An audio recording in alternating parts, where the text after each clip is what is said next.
habíamos visto y luego vamos a ácido básico.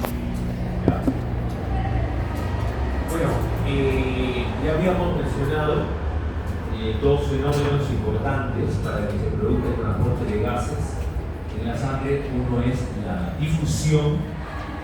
Y el otro es la perfusión, ¿no? La difusión es el pasaje, ¿no?, de las moléculas de oxígeno y de CO2 entre los alveolos y la sangre, ¿no? El oxígeno pasa de los alveolos a la sangre y el CO2 pasa de la sangre a los alveolos, ¿de acuerdo? Y esta difusión es un proceso pasivo, ¿no?, porque no requiere gasto de energía y se establece fundamentalmente por diferencia de presiones. Siempre un gas va a difundir de donde hay más presión a donde hay menos presión. Y se requiere para que haya una buena difusión que exista una buena ventilación y a la vez también una buena perfusión, ¿no? Uno tiene que ir de la mano de la otra. No puede, por ejemplo, un alveolo bien ventilado y no está bien perfundido, entonces el oxígeno no entra a la sangre. Y al revés, un alveolo mal ventilado, bien perfundido, tampoco. No hay oxígeno, no hay que entre a la sangre. Igual, ¿no? Entonces, tienen que darse las dos condiciones: una buena ventilación y una buena perfusión.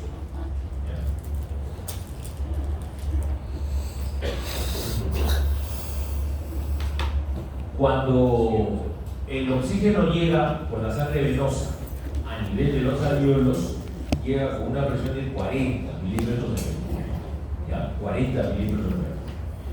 Llega a los alveolos y inmediatamente, ¿no?, comienza a entrar la sangre y esa presión de 40 se eleva hasta 100.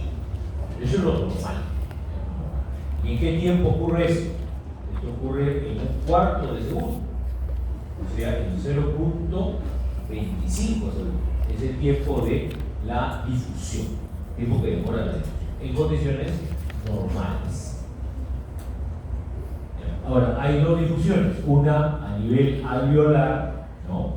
Una a nivel alveolar, entre los alveolos y la sangre. Esa es la llamada respiración externa, o también se llama hematosis.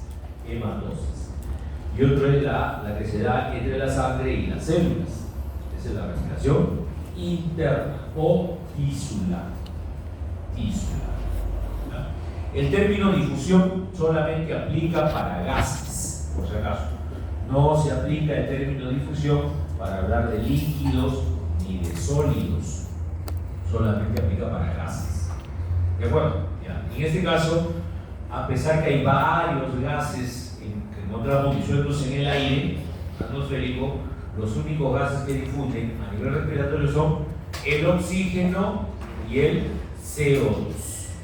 Si estuviera presente también el monóxido, ¿no?, de carbono, pero ese es un gas que normalmente no debe estar presente en la atmósfera, ¿ya? Eso condicionaría una intoxicación, porque como luego vamos a ver, si hay presencia de monóxido de carbono, desplaza al oxígeno en su unión con hemoglobina. ¿Okay?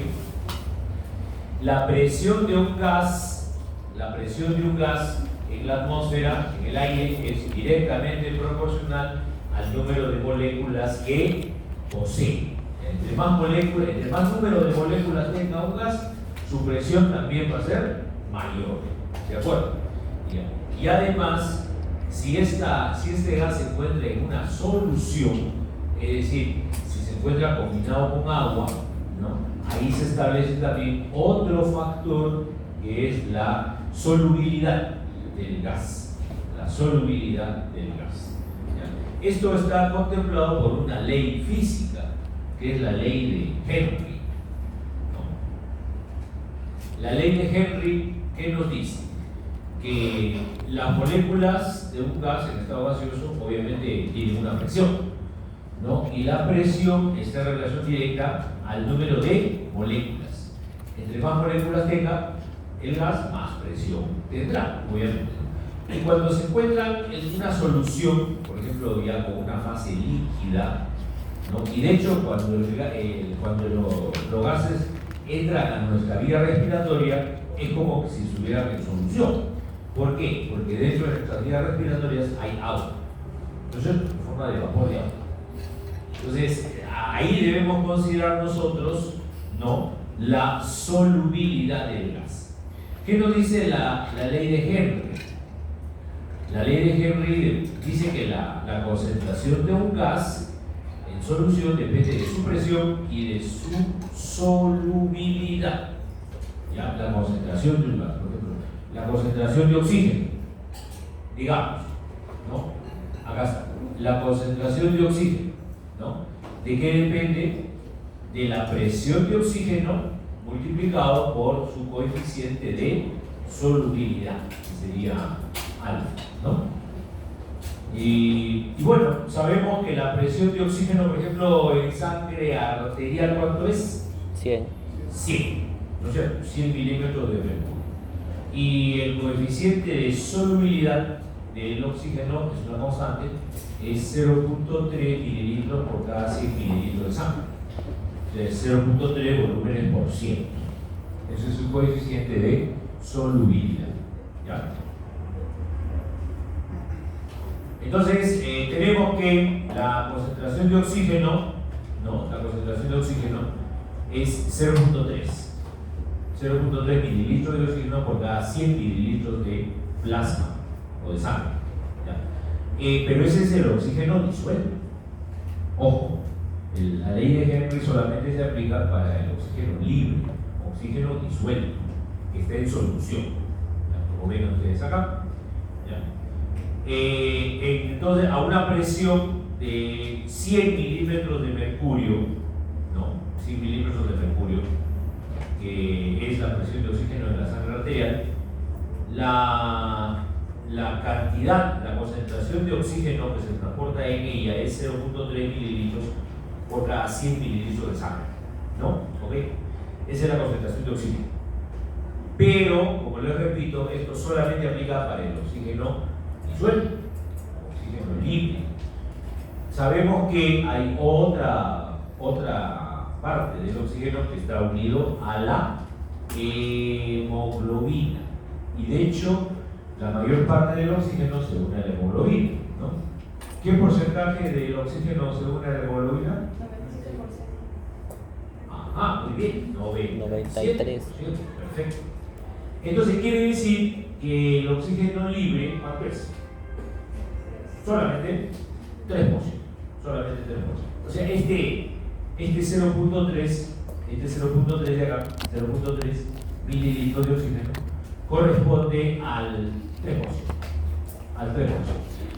Y si yo quiero saber cuánto es la concentración total de oxígeno, ya sumando el oxígeno libre más el oxígeno unido a la hemoglobina, entonces diremos que es en total, ¿cuánto es? 20. Acá está, ¿ven? 20 mililitros de oxígeno por cada 100 mililitros de sangre.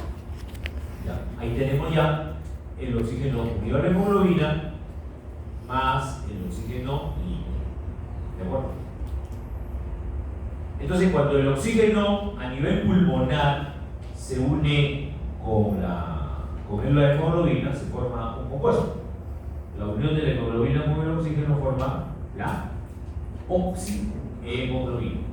Es un compuesto reversible, claro, porque la unión no es momentánea, ¿no? La unión es momentánea, mientras que la hemoglobina lleve el oxígeno desde el pulmón hasta las células. Llega a las células, se da el proceso inverso, o sea, deja el oxígeno, se libera de la hemoglobina, deja el oxígeno en la célula y se queda solo, ¿no? La hemoglobina se queda solo, sin oxígeno. En ese caso se llama desoxihemoglobina. Cuando libera el oxígeno se llama desoxihemoglobina. ¿Okay? Ahora, la hemoglobina, ¿cuántas moléculas de hierro contiene? De hierro, o núcleo E, ya digamos. ¿Cuántos núcleos E tiene la hemoglobina? 4. 4. Muy bien. En cada núcleo E hay ¿cuántos hierros? En cada núcleo E, ¿cuántos hierros hay? 1, 2, 3, 4. ¿Cuántos hay? Hay uno. Un hierro por cada núcleo. Entonces, y un hierro se une con un oxígeno. Un hierro se une con un oxígeno. Entonces, la pregunta es: ¿una molécula de hemoglobina con cuántas moléculas de oxígeno se une? Cuatro. ¿No es cierto? Cuatro. Muy bien. Entonces, esa es la capacidad de transporte de la hemoglobina. ¿Ya? La hemoglobina se combina con 4 moléculas de oxígeno. Y esa es la forma de transporte más eficiente que tiene el oxígeno. ¿Ya? Entonces, recordar, esta es la hemoglobina, que tiene 4 subunidades. Cada subunidad es una globina más un núcleo E. Y en el centro del núcleo E, acá esta bolita, sería el hierro. Sería el hierro, que se une a la hemoglobina estando en su estado ferroso. En su estado ferroso. ¿Ok? ¿Ah? Ahí está. Bien, tenemos acá al hierro. En estado ferroso sería hierro más 2. En ese estado se une a la hemoglobina. ¿Ya? Las cadenas de la globina pueden ser alfa. Hay 2 cadenas alfa y 2 cadenas beta. Muy bien. Ya, acá está bien. Se une el hierro en estado hierro más 2, que es estado ferroso. Cuando el hierro se une a la hemoglobina, ¿ven? Cada hierro se une a una molécula de hemoglobina. Ahí tenemos, se forma la oxihemoglobina. La oxihemoglobina. En ese momento decimos que la hemoglobina se encuentra con una estructura relajada. ¿Ya? La hemoglobina está en una forma relajada. Y luego llega a las células, se incrementa el 2,3-difosfoglicerato, se incrementa la presión de CO2 y se incrementa también la acidez alrededor de las células, y la hemoglobina suelta al oxígeno. ¿Ven? Suelta al oxígeno. Y pasa a estar de una etapa relajada a un estado tenso. ¿Ya? La desoxihemoglobina entonces es la forma tensa de la hemoglobina. ¿Ya? Entonces, si me preguntan en el examen cuál es la capacidad de transporte de oxígeno en la sangre, ¿cuánto será? En total, ¿qué volumen de oxígeno se puede transportar en la sangre? ¿Cuánto? 20 mililitros por cada 100 mililitros de sangre. O sea, 20%. No, 20 mililitros por 100. Esa es la capacidad total.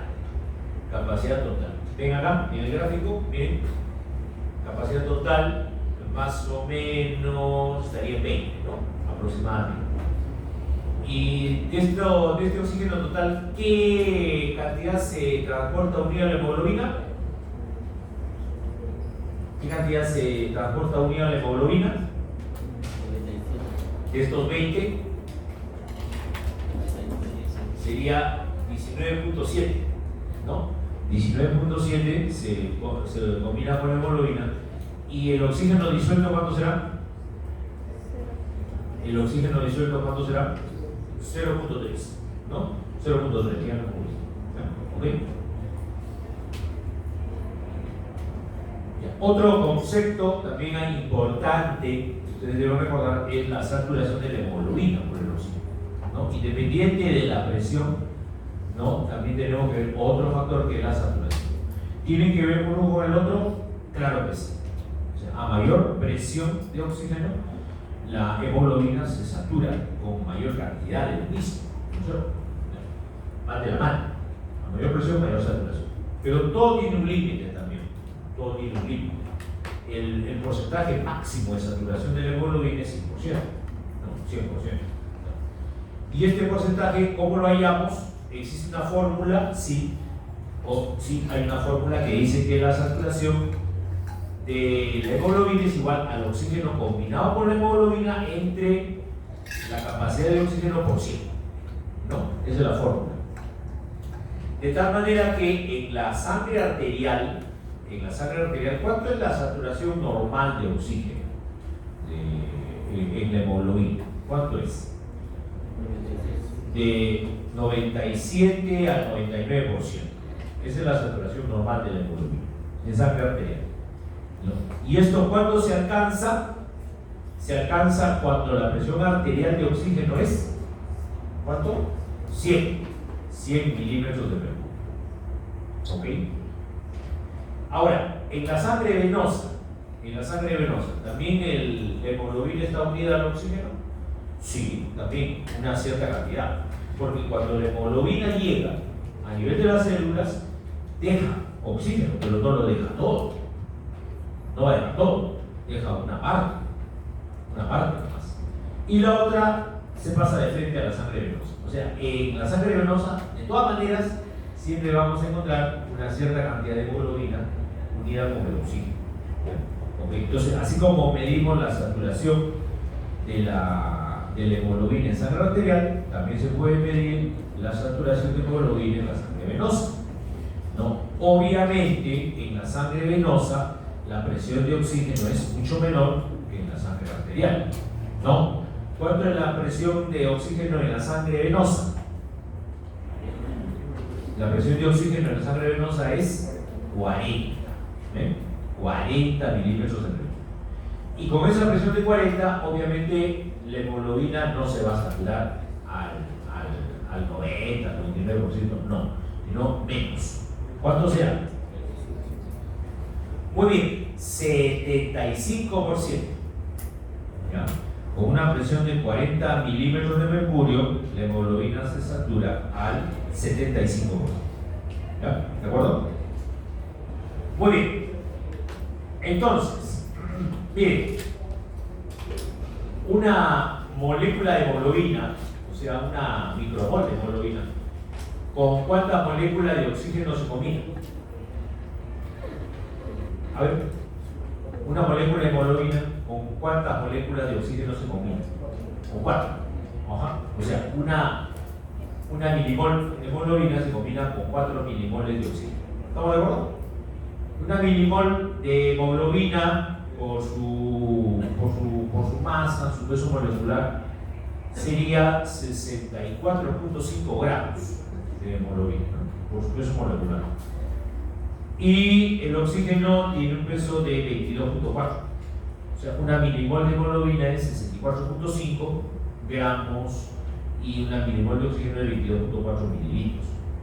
Entonces, la capacidad total, si me piden cuál es la capacidad total de transporte de oxígeno por parte de la hemoglobina, sería 4, ¿no? Son 4 moléculas de oxígeno por 22.4, que es cada milimol, ¿no es cierto? ¿Ok?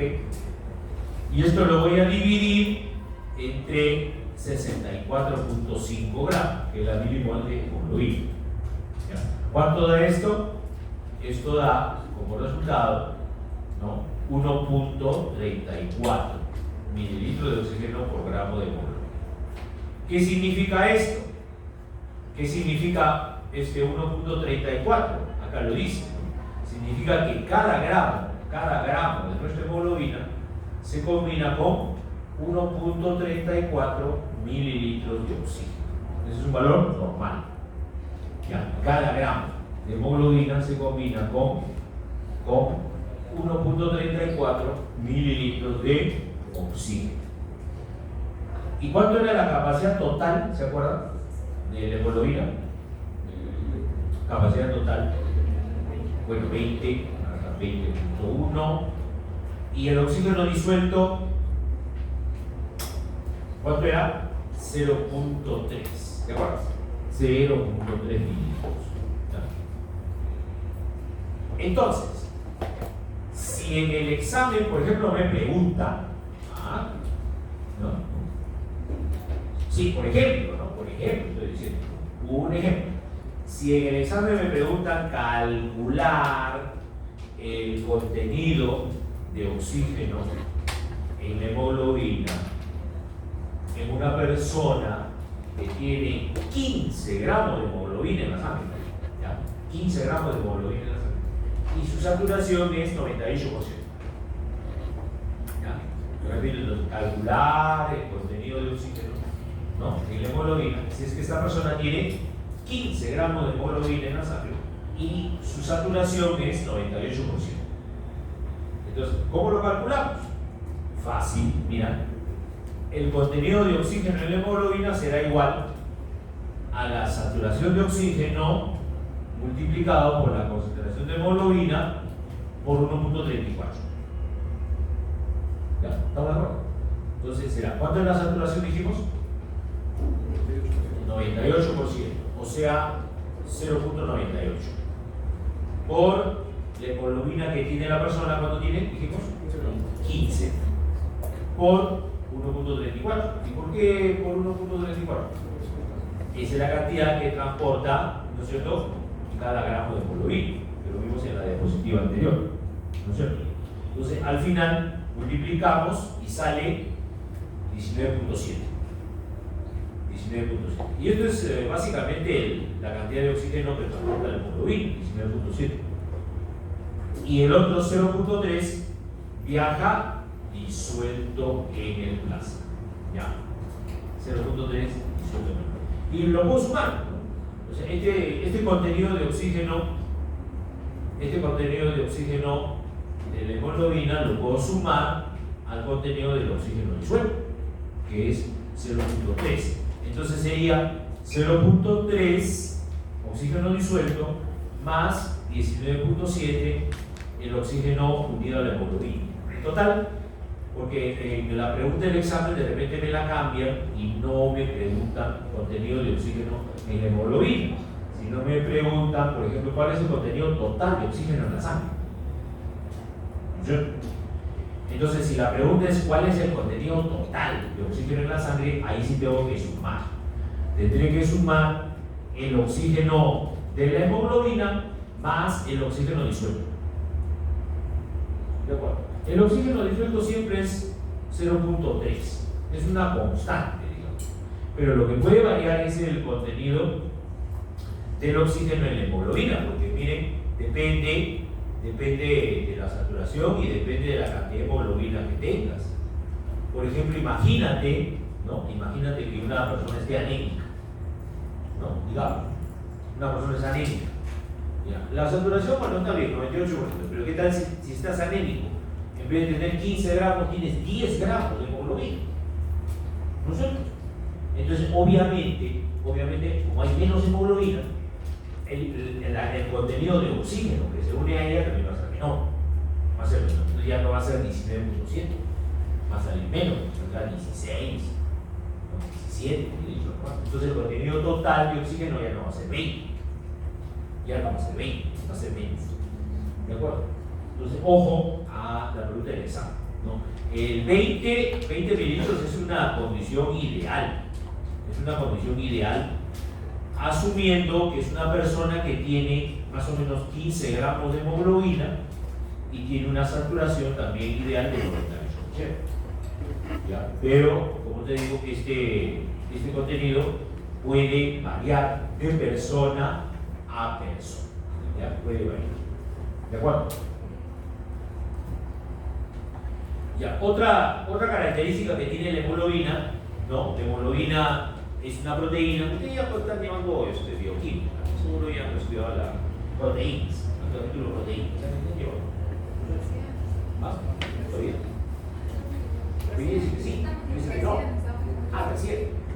Ya, pero por lo menos ya les habrán dicho que las proteínas tienen estructuras, ¿no? Tienen estructuras primaria, secundaria, terciaria. ¿No les han dicho? Sí. Ya, muy bien. Entonces, la pregunta es, ¿la hemoglobina qué tipo de estructura tiene? Primaria, secundaria, terciaria, cuaternaria. Cuaternaria, muy bien. ¿Ya? La hemoglobina es una proteína de estructura cuaternaria y es una proteína alostérica. ¿Qué significa alostérico? O sea, alosterismo, es una propiedad, no de todas las proteínas, de algunas. ¿No les han enseñado? No.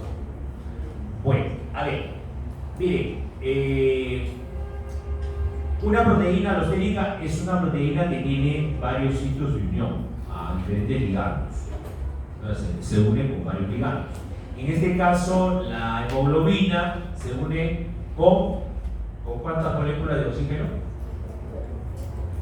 Con 4. Entonces, cuando una proteína es alostérica, en este caso, el alosterismo que tiene la hemoglobina se llama alosterismo operativo. ¿Qué significa eso?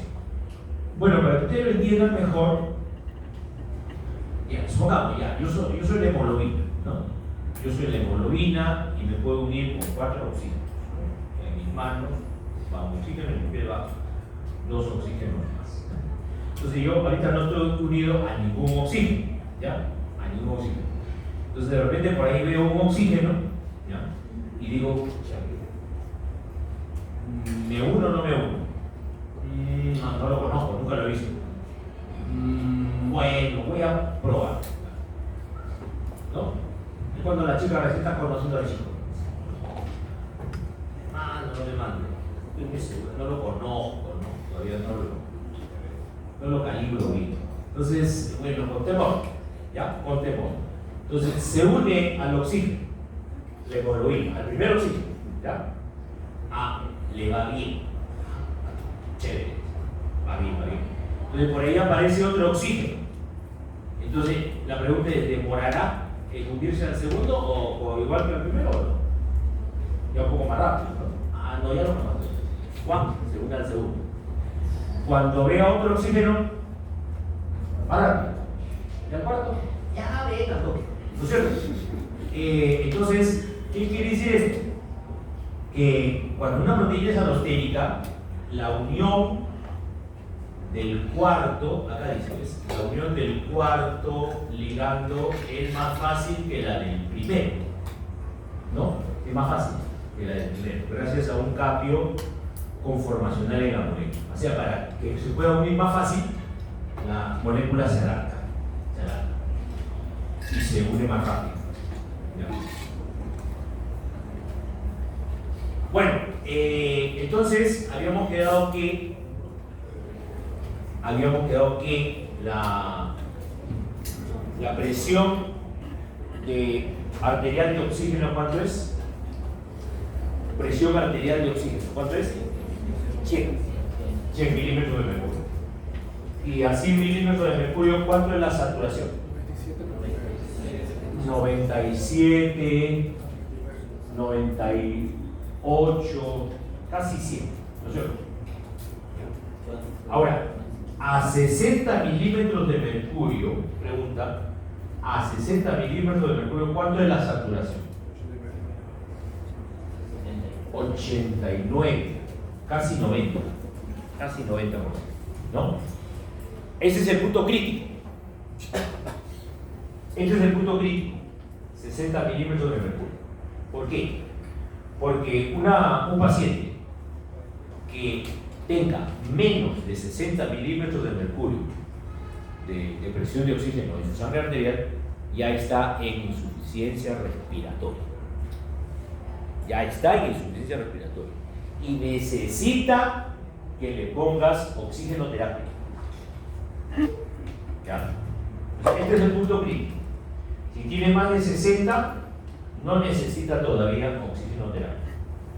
Pero si tiene menos de 60, sí, a ese paciente tienes que ponerle oxigenoterapia, porque ya está haciendo, ¿qué cosa?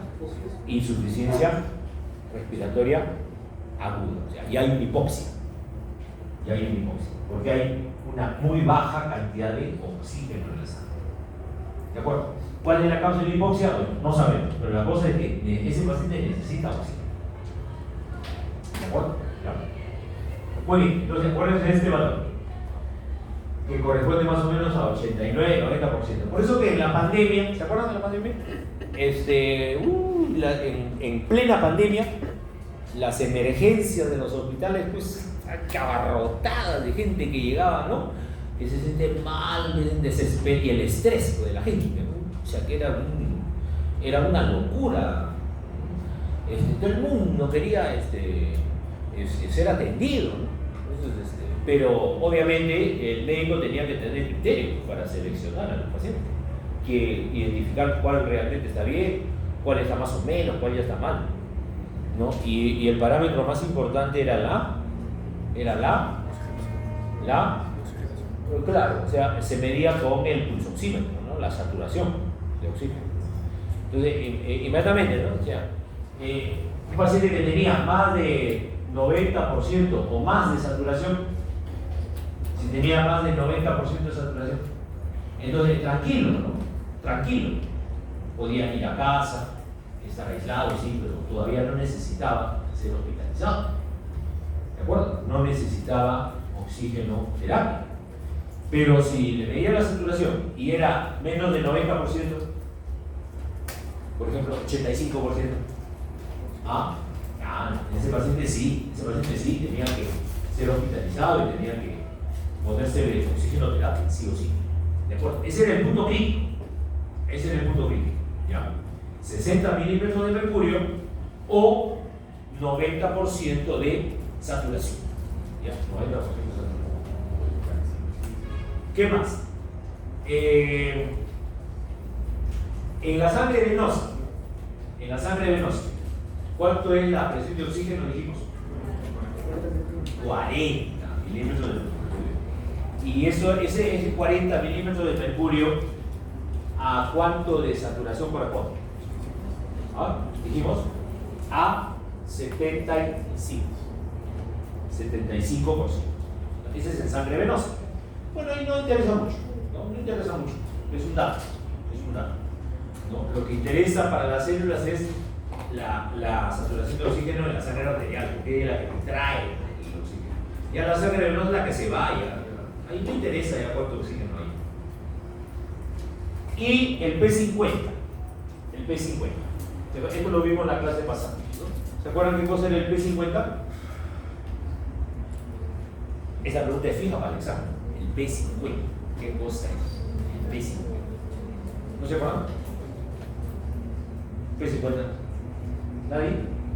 El P50 es... ¿Por qué se llama P50? Porque la saturación es, fíjate en el gráfico, 50%. ¿Ya? Y a esa saturación de 50% le corresponde un valor de presión de oxígeno. Entonces, ese valor de presión de oxígeno, ese es el P50.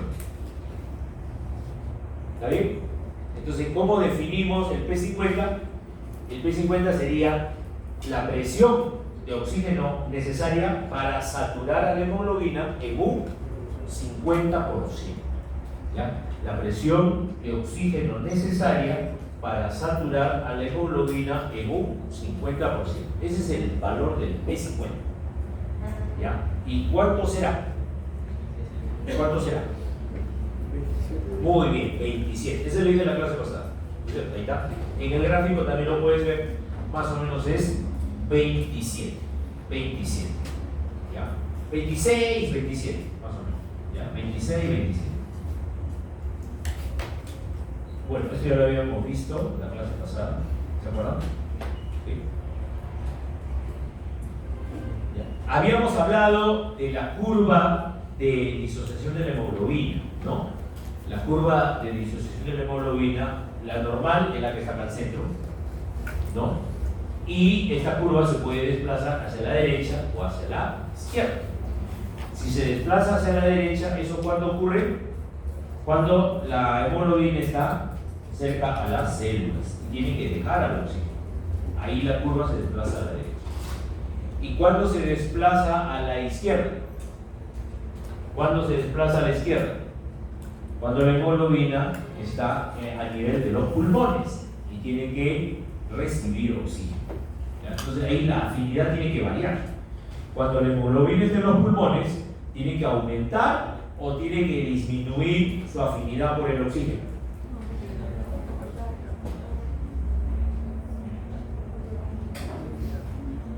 Claro, tiene que aumentar la afinidad, porque estoy en el pulmón, yo soy la hemoglobina, tengo que recibir el oxígeno, ¿no es cierto?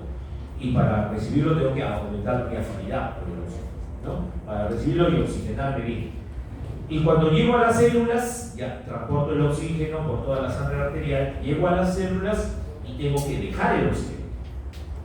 Entonces, para dejar el oxígeno tengo que soltarme de él, liberarme. Entonces, la afinidad por el oxígeno a nivel tisular disminuye. Y ahí la curva se desplaza hacia la derecha. Cuando pierde afinidad la hemoglobina por el oxígeno, la curva de disociación se desplaza hacia la derecha. Hacia la derecha. ¿Ya? ¿Estamos de acuerdo? Ahora, hay factores cuando llega la hemoglobina, ¿cómo sale? O sea, la hemoglobina está bien unida al oxígeno, ¿no es cierto? Bien unida. A nivel alveolar se unió bien al oxígeno. ¿Y cómo sabe pues la hemoglobina que ya llegó a la célula? No se da cuenta, ¿no? Sino que hay factores alrededor de la célula que hacen que la hemoglobina pierda la afinidad por el oxígeno. ¿Qué cosas? Por ejemplo, el pH, muy bien, el pH. Cuando la hemoglobina llega a las células, encuentra un pH ácido. Encuentra un pH ácido. O sea, un aumento en la concentración de hidrogeniones. Eso hace, por ejemplo, que pierda la afinidad. ¿De acuerdo? ¿Qué más encuentra la hemoglobina? Encuentra que hay una alta concentración de una sustancia que se llama el 2,3-difosfoglicerato. Hay bastante 2,3-difosfoglicerato alrededor de la célula. Entonces, llega la hemoglobina con esa cantidad de 2,3-difosfoglicerato, pues pierde la afinidad. Pierde la afinidad por el oxígeno. ¿Qué más? La temperatura, así es, a nivel de las células, por el metabolismo celular hay más temperatura. Entonces, eso también hace que pierda la afinidad, la hemoglobina por el oxígeno. ¿Qué más? El CO2.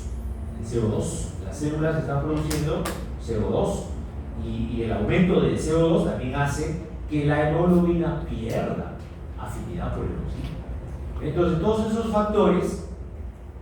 esos factores están haciendo que la hemoglobina pierda su afinidad por el oxígeno. Por lo tanto, la curva de disociación se desvía hacia la derecha izquierda. Hacia la derecha.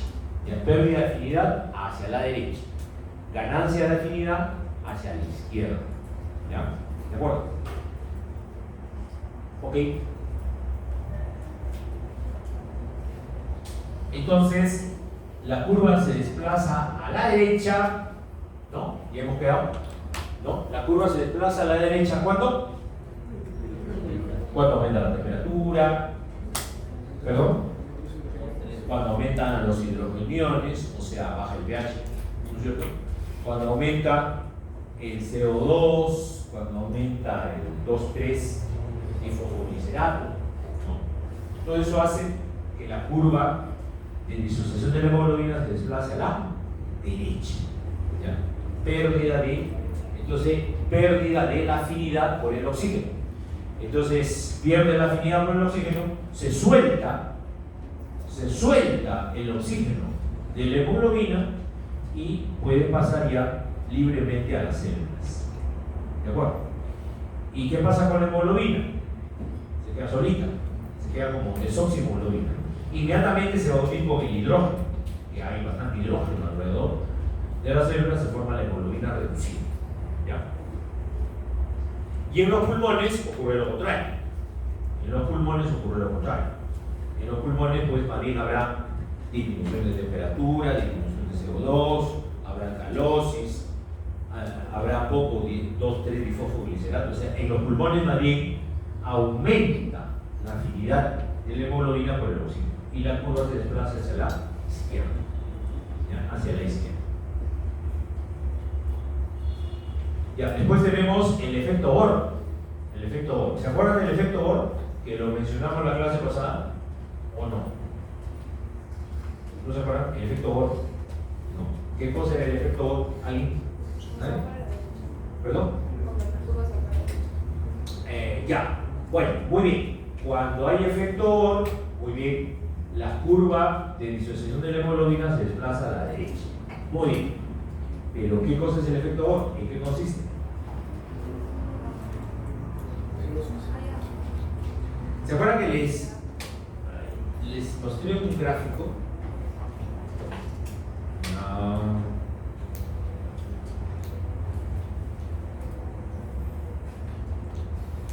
Este acá, ¿no?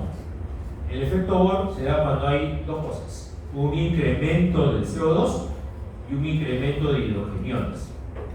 ¿De acuerdo? Alrededor de la célula. Ese es el efecto Bohr, ¿no? Incremento de CO2, incremento de hidrógeno. O sea, lo que en conclusión pasa es que hay un aumento de la acidez. Aumenta la acidez alrededor de la célula. Ese es el efecto Bohr. Lo cual promueve también la pérdida de afinidad de la hemoglobina por el oxígeno. Muy bien. Y cuando aumenta el CO2, ¿no es cierto? Hay falta de otro. Aumenta el CO2 y aumenta los hidrogeniones, ¿no? Aumenta el CO2 y también los hidrogeniones. Eso promueve una mayor entrega de oxígeno a los tejidos. Ese es el efecto Bohr.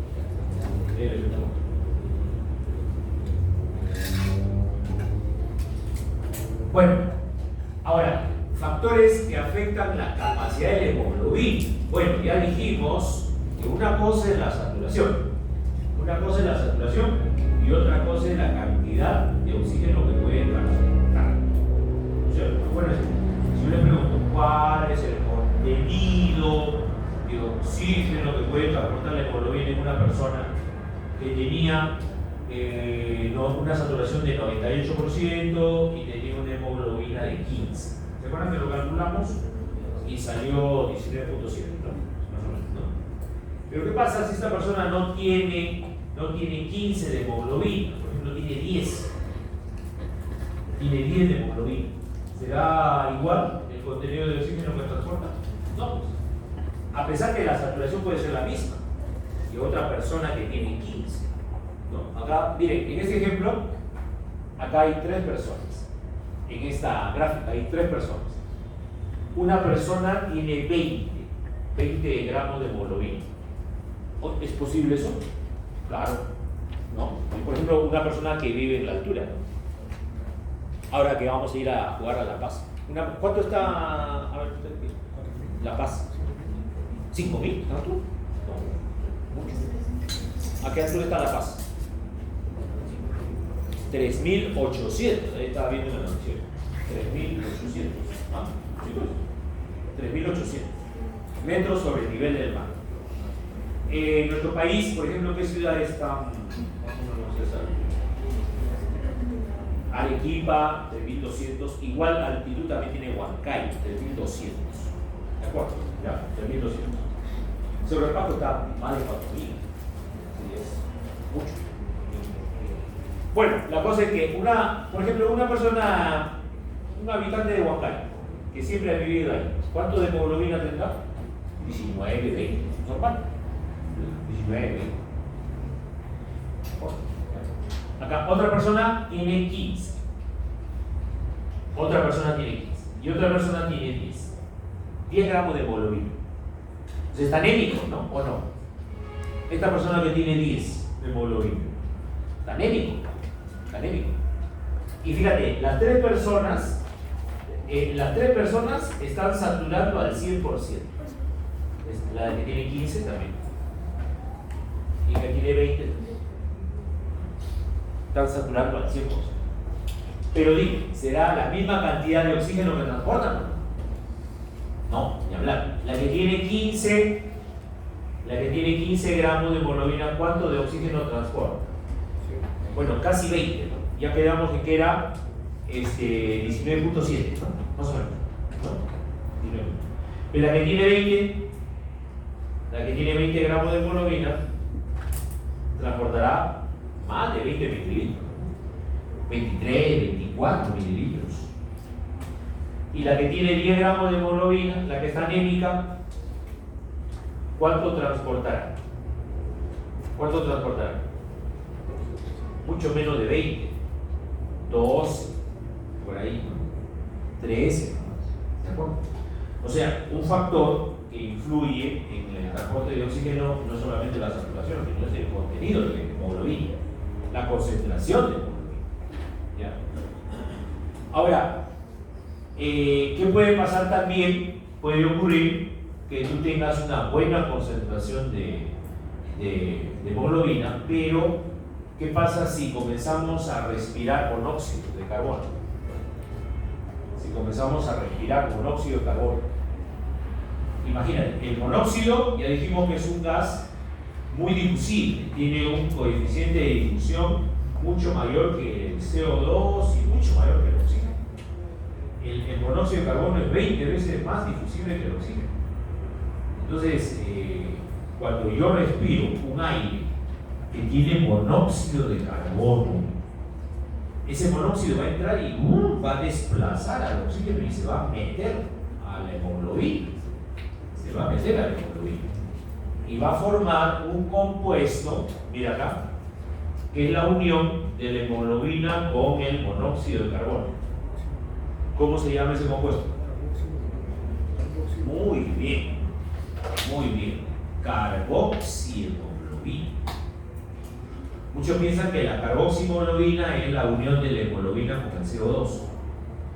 No, esa es la carbaminohemoglobina. La carboxihemoglobina es la unión de la hemoglobina con el monóxido de carbono.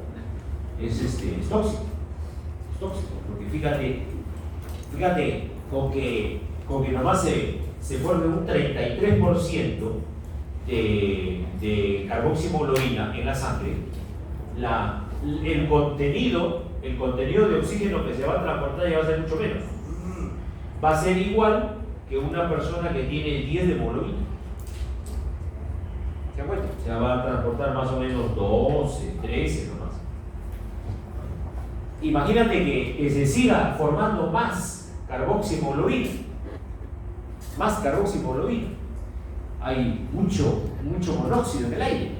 Entonces, este porcentaje va aumentando, 50%, 60%. Entonces, la cantidad de oxígeno que voy a transportar cada vez será menos, ya, y me muero de asfixia. ¿No es cierto? Me muero de asfixia. ¿Cuántas veces ha pasado, no? Que una persona se puede morir intoxicada por monóxido de carbono, ¿no? Se queda en el carro dormido, con el carro prendido y todas las lunas cerradas. A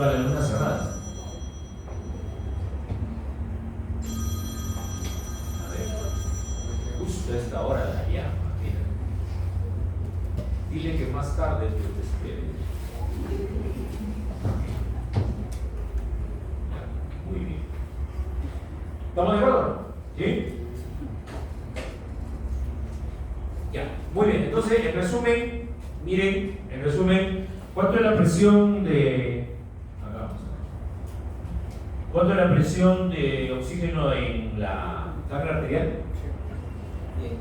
100. Con 100 milímetros de mercurio, ¿cuánto es la saturación de hemoglobina? 97 a 98, 99%, ¿no es cierto? Con esta presión. Cuando llega a las células, de 100 baja a ¿cuánto? A 40. La presión venosa de oxígeno es 40. O sea, ¿qué significa eso? Fíjate, yo llego en la sangre arterial, estoy con 100 de presión, ¿no? 100 milímetros. Llego a las células y dejo 60. Y 40 se van por la sangre. O sea, no deja todo. ¿No es cierto? No deja todo. Deja 60 y en la sangre venosa se va 40. Y con 40 milímetros de mercurio, ¿cuánto es la saturación de la hemoglobina? Es 75%. ¿Está claro? ¿Ya? Acá se dan cuenta ustedes mejor, ¿no? Tenemos entonces el punto A en la sangre arterial, el punto B en la sangre venosa. Pero este es una persona que está en reposo, ahorita, por ejemplo. Pero ¿qué pasa si ustedes hacen ejercicio? Si ustedes hacen ejercicio, miren ustedes la cantidad que se libera, acá, la cantidad que se libera de oxígeno durante el reposo es esta cantidad, pero durante el ejercicio se libera mayor cantidad de oxígeno. Claro, porque las células tienen más demanda, requieren más oxígeno. Entonces ya no va a dejar 60. Acá, la saturación, por ejemplo, de oxígeno en la sangre venosa, ¿cuánto es? Mira, ya no es 75. Ya no es 75%. Esta es la saturación venosa de oxígeno cuando una persona está en reposo. pero cuando esté en ejercicio, la saturación en sangre venosa es 35%. 35%. Y para una saturación, fíjate, de 35%, la presión de oxígeno es 20. Para una saturación de 75% más o menos será 40. ¿Se dan cuenta en el gráfico? ¿Sí? Acá. Para una saturación de 75, acá punto B, bajas una perpendicular, más o menos es 40. Y para 35% más o menos es 20. Y en sangre arterial, ya dijimos, a una presión de 100, la saturación es casi 100, ¿no? 97%. ¿De acuerdo? ¿Ya? ¿Está bien o no?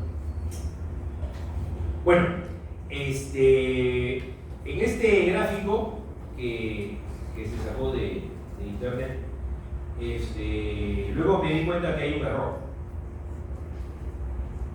Ya, muy tarde, ya, pero hay un error. Sí, hay un error.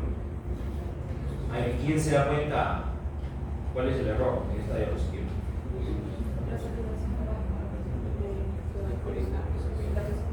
Ajá. Ustedes se han dado cuenta. Muy bien. La saturación en la sangre venosa, y acá de oxígeno, ¿cuánto es? 35%. Pero ¿qué les acabo de decir? Que para una saturación del 35% la presión de oxígeno debe ser 20. Entonces acá ya no es 40, acá debe ser 20. ¿De acuerdo? Porque con 40 milímetros de mercurio la saturación es 75%. Ya, ahí está el error. Acá debe ser 20. Bueno, siempre hay esos errores, ¿no? Por más buena fuente que a veces uno quiere, ¿no? Siempre hay. Ok, entonces ese es el transporte de oxígeno, ¿no? Hemos revisado el transporte de oxígeno, cómo se transporta. Ya sabemos unir la hemoglobina, los factores que afectan la unión de la hemoglobina con el oxígeno y su liberación a nivel de la sangre. Ahora veamos el aporte de oxígeno. El aporte de oxígeno es la cantidad de oxígeno que le ofrecemos a la célula.